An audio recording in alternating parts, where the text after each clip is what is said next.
More fighting in Somalia as the al-Shabab group vows an all-out war on the government. Just who is fueling the conflict this time around? Is the country becoming a hub for the so-called war on terror? And what's the fallout across the Horn of Africa? This is Inside Story.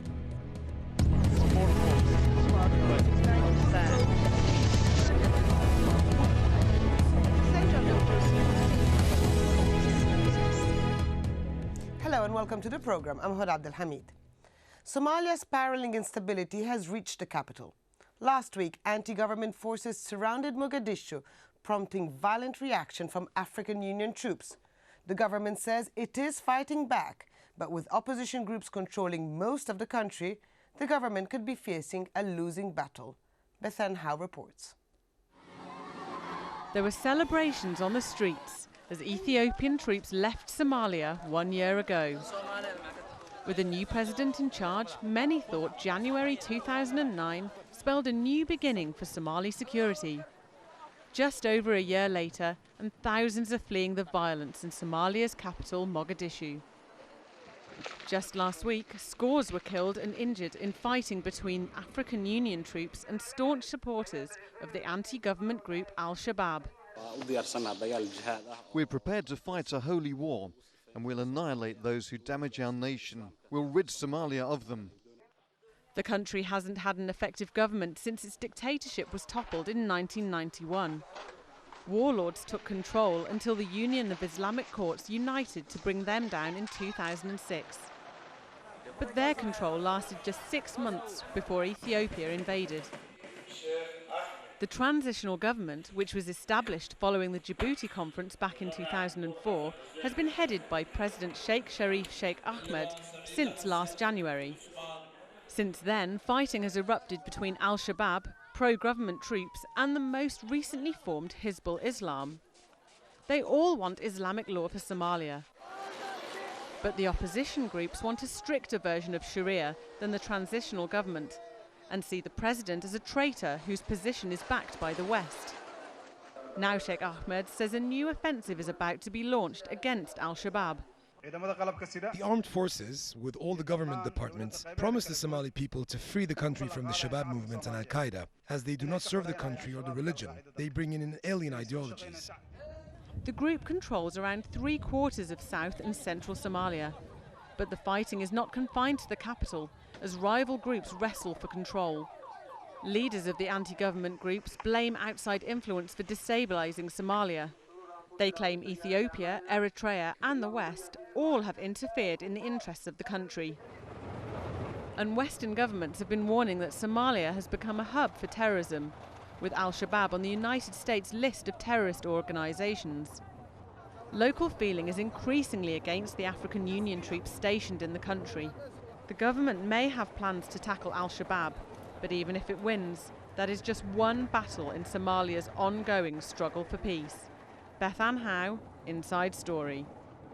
Well, joining our discussion today, in London, Zakaria Mahmoud Haji-abdi, chairman of the Alliance for the Re-Liberation of Somalia. Also in London, Mohdeen Muhammad Ali, founder and director of the Center for Somali Policy. And in Minneapolis, Ahmed Samatar, professor and dean of the Institute for Global Citizenship at Macalester College. Gentlemen, thank you for joining me. Mr. Samatar, let me start with you. We've been hearing of an imminent major offensive in Mogadishu. How imminent is it really? I think there's a great deal of hyperbole in that. The current regime under Sharif doesn't have the kind of a capacity to even win around Mogadishu, let alone the rest of the country. So I think it's a great deal of bravado from my point of view. Okay, so Mr. Mohdeen, considering what Mr. Samatar just said, what options does the transitional government have at the moment? I think the transitional government don't have too many options due to the collapse of the Somali institutes for 20 years ago. And any transitional government that have been put in office, they don't have any institutions.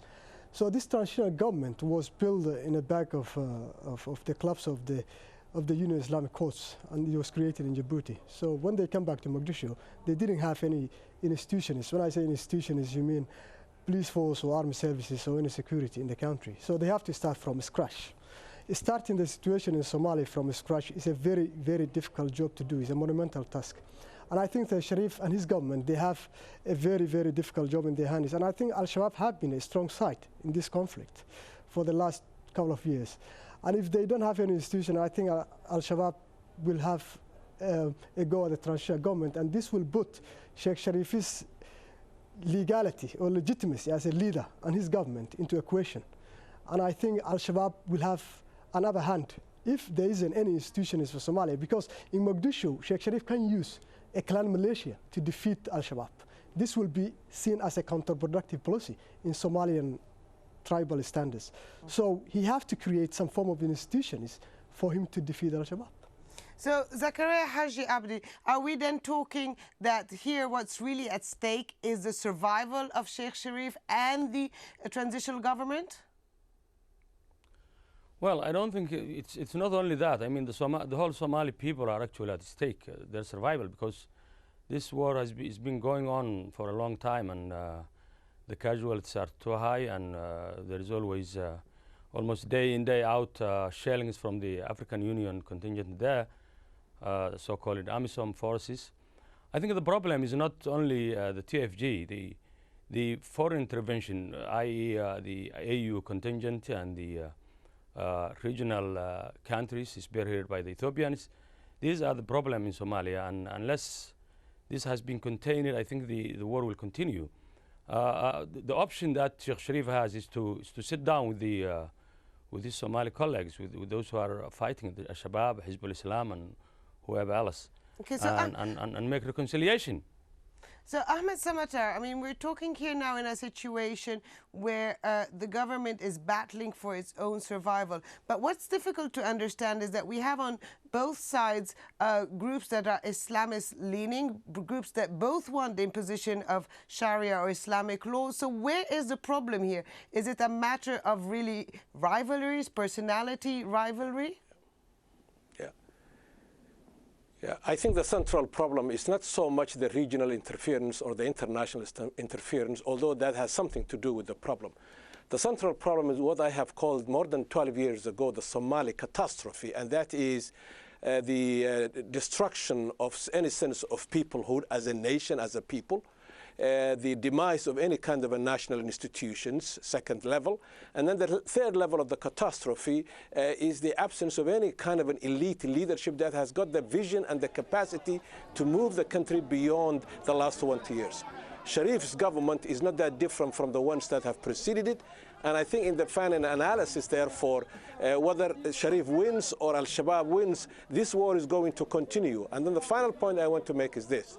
I think it is very important for the international community and those who are listening to this program to realize that there are other parts of the country that are relatively peaceful, that have some sense of who they are, and they have built some local institutions, such as Somaliland. And I think the international community and the international actors should shift a significant part of their attention, if they are interested in rebuilding Somali society, to invest their attention and resources in regions that work, such as Somaliland and Puntland, and for the time being put Mogadishu and its environment on the back burner, because for 20 years Mogadishu really has hijacked the welfare of the Somali people.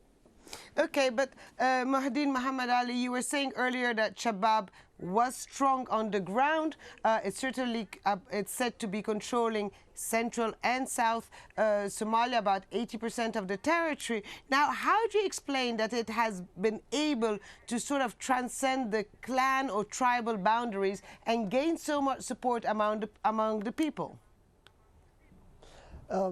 Huda, we have to understand the nature of the Somali conflict. Somali conflict does not start just last night or night before. Somali conflict has been there for 2 decades, which is over 20 years now. And it's only up till 2006 or 2005 when the Union Islamic Course, the UIC, was founded by a group of Somali scholars, including the current transitional government President Sheikh Sharif Ahmed himself and some of his cabinet. The dimensions of the war in Somalia has changed, but before that, Somali war has been a clan-based civil war. And we have to understand why Somalia has brought to this position. You know, going back to what my compatriot, Professor Samatta, is speaking from the other side of the Atlantic, was saying just earlier on, that this conflict in Somalia and why Somalia is in this position is because divisions within the Somalian tribal structure and Somali's clan-based political power struggle is partly to blame the problems that exist in Somalia today. And quoting what Professor Samatta said in Somaliland and Puntland, we have to call and we have to remind ourselves that for the last 20 years of the conflict in Somalia, the conflict was, the worst fighting of the conflict has been southern part of Somalia, from Mogadishu onwards to Kismayo to Baydhabo and in between the rivers. Somaliland is a very stable state, Puntland is a very stable state, but those places, they never had any much of the worst conflicts, and there have not been any displaced people in these areas. But so what is happening with al-Shabab? Going back to your question, is al-Shabab has been given the public support they're receiving, because when Ethiopians invaded into Somalia, but as a part of the United States-led counter-terrorism program. This program was supported by the United States, and Ethiopian forces were, because part why al-Shabab was created. And al-Shabab has gained a popularity among Somalian people because they took the fight on Ethiopians to withdraw from Somalia. So Somali people today are looking for peace and stability and security. And every area in Somalia where al-Shabab controls, there's a sense of stability and security. So people, they will give you their support if you can create a safe environment for them. But there's another thing that I do not agree with al-Shabab and their leaders, because they have said the international aid organizations like WFP to move from the areas they control or giving them preconditions. Because if you deny access of food and medicine to the vulnerable people, this is itself a crime against humanity. Okay, so well, let me just... I'm sorry to interrupt. I just want to bring Mr. Zakaria Haji-Abdi into the conversation. Now, he was making a very important point that without reconciliation or a sort of compromise reaching between the different factions, there will be no stability underground. Why is it so difficult for all the groups after such a long war to sit together and to try some sort of compromise? Let me remind you that the bone of contention in Somalia is not actually the tribal. Somalia has passed this level of tribal politics during the Ethiopian occupation. Now the problem is actually, and it has been, and it will continue to be, the intervention of the international community, the negative intervention of the international community, and the reckless intervention of the regional states. Yeah, but Mr. Zakaria, you say remember. I'm sorry to interrupt, but you say the international community, but isn't there also a problem inside Somalia that all the different groups are so fractured that there's so much infighting within the country? Let me read out to you and take a quote from the Ambassador Kamula, who is the envoy of the United Nations Security. For the South African government. He says that 80% of ammunition available at the Somali army's markets was supplied by the TFG and the Ethiopian troops. So this is the problem. I mean, Ethiopians actually are controlling every bit of Somalia. And I do not agree with the assertion that Somalia has been, there are parties who are stable. Actually, the cantonization of Somalia is the policy and the strategic option of the Ethiopians and the regions of the countries in the region and the international community. Now, the only option for the Somalis is to sit down and talk. According to the ARS meeting last December in London, we have issued a communique asking the whole combatants, the Somali parties, to sit down and talk together and have a political resolution rather than fighting in a futile war that no one will win. All of us will be losers. And we're trying our best now to form a national level reconciliation committee to mediate and start off a ceasefire. Okay, well, let me just move on now the conversation a little bit. Ahmed Samatar, the al-Shabab group has declared a couple of weeks ago, I think, that it was now part of the al-Qaeda global network. It is a dangerous development for Somalia, and do you see a bigger U.S. military intervention since the U.S. is fighting al-Qaeda wherever it is?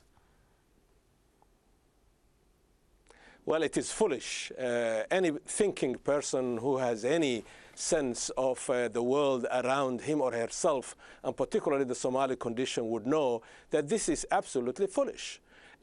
Because it only angers the rest of the world and makes the rest of the world quite suspicious about the Somali people. And two, they don't have the capacity to make that kind of an intervention around the world to become part of a network of terrorist groups. But I want to get back to the point that was raised before. I think it is very important to understand that even though regional actors and the international forces are involved in the Somali society, and they have been involved in Somali society from the beginning, the crux of the problem is a Somali problem.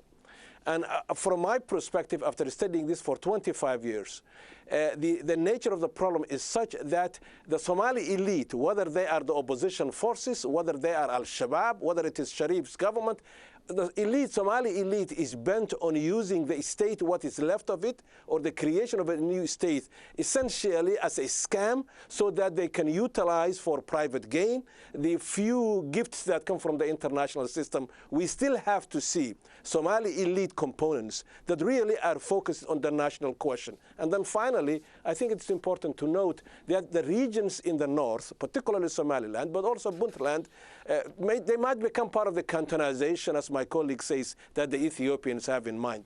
But it is important to acknowledge the fact that the people in those two regions have been different than what's happening in the central provinces, in Mogadishu, and in the deep south. And the international community ought to pay attention to the good things that are happening in Somaliland and in Puntland, not necessarily to dismember the Somali society, but to give hope and support to those who are not committed to war. Okay, so Mahdeen Muhammad Ali, I mean, we were talking about just now about the international community and what should it do, but can the international community do anything? And is Ethiopia really the only, let's say, proxy player inside Somalia that could carry out any of the international community's policies? Huda, we have to understand that as the conflict goes on, there is more political differences that will come out. You know, since the collapse of the regime of Muhammad Siad Barre, the late dictator who died in 1995, Somalia has not had any institutions. They have put so many transitional governments in office, about 5 or 6. The international community, they're trying to find solution to the Somali war. But they are approaching the conflict from the wrong end. As Professor Samatar said, they have to look at the good things that are happening inside Somalia, like in Somaliland and Puntland. They create security. So international community will work and help those people. At the same time, trying to create peace and stability for the rest of Somalia. But they're not doing the calculation on the right way. If I give you, for example, now, there is an African contingent from Burundi and Uganda in Somalia. I'm not undermining the efforts of the African Union peacekeeping troops in Somalia. Neither do I ignore their commitments to peace and stability in Somalia.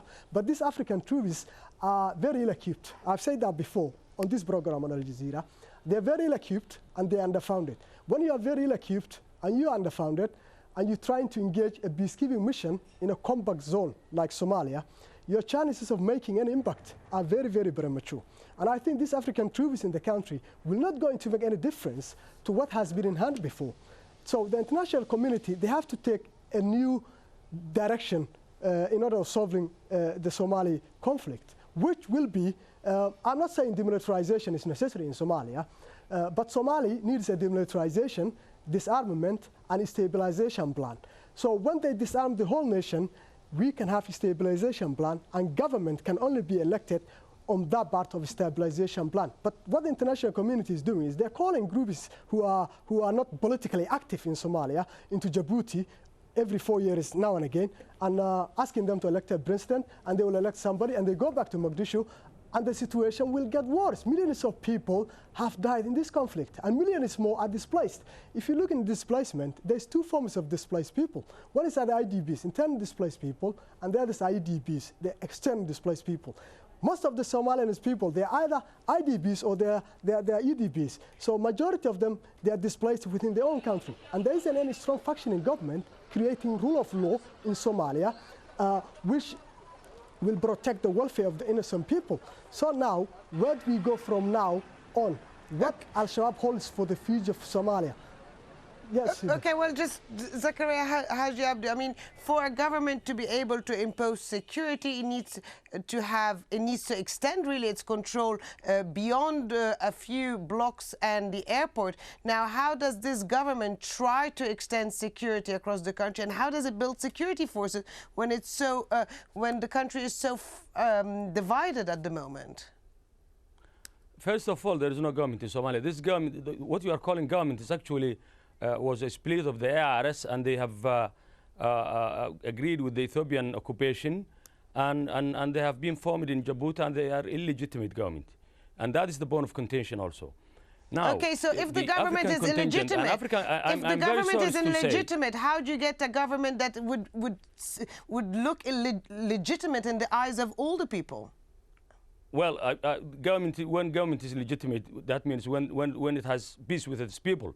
When its people are fighting against the government and a contingent of foreign forces are surrounding and defending it, we don't call that a government. This is not a legitimate government. Somalia needs to focus inside and to have proper reconciliation within the Somali government. Those regions, those stable regions in Somaliland and Puntland, they have been formed locally, and there were no Abdullah, there were no UN, there were no African Union, and that's why they are stable. This is what we need in Mogadishu. We need the Somalis to sit down and talk. Okay. Now, I'm very sorry to call the African Union, the UNISOM, as peacekeepers. These are the people who are committing daily war crimes against Somali people at the Olympic level, and they are butchering literally butchering Somali people. They must withdraw. They are war criminals. Another okay, Mr. Zakaria Haji-abdi, I'm sorry. I'm sorry, but we are reaching the end of the program. So I'd like to have a question to all three of you. All three of you said that you see that the conflict will go on in Somalia. So I'm going to ask just all three of you briefly to tell me how long do you think this conflict will go on and what exactly needs to be done to stop it, but really briefly. So I'll start with you, Mr. Zakaria. Yes, so long the negative intervention exists from the Ethiopians, from the AU forces, from the other international community, mainly United States and its Western allies, the problem in Somalia will continue. And the only solution is to leave the Somalis to talk by themselves and have a proper reconciliation inside their country and form their government, a legitimate government owned by the Somali people inside Somalia. Okay, Muhyiddin Ali, please. We have to realize that there have been conflicts around the globe. The only way to sort out Somali conflict is 20 years old. If you look Sri Lankan war, come to an end. If you look Liberia, if you look Sierra Leone, all these countries, Rwanda, they have been come to a conclusion. And the reason why, because the international community put pressure on the perpetrators of the war. They set up a war crimes tribunal for the people who have committed crimes against innocent people. So in Somalia, obviously, there have been people who have been killed. There have been people who have systematically been displaced. There are people who have been kidnapped. There have been people who have systematically been raped. Okay. So there's people who are carrying out of this for the last 20 years. Okay. So the only way to do it, get the perpetrators and the bankrollers of the conflict. Okay, thank you. And Ahmed Samatar, the last word for you, but briefly because we're running out of time. That's right. I think the central problem I have argued for 25 years is not so much the international community. The central problem is whether the Somalis are mature enough, whether they are inside the country or outside of the country, to think in terms of legitimacy and competence. If there is no legitimacy and competence in the affairs of political life of a community, no power on earth can fix it up. That has to come from the Somali people. Okay, thank you very much. I'd like to thank my guests, Zakaria Mahmoud Haji-abdi, Muhyiddin Muhammad Ali, and Ahmed Samatar. And thank you so much for joining us here on this edition of Inside Story. We welcome your comments and suggestions. Please email them to us at insidestory@aljazeera.net. Goodbye for now.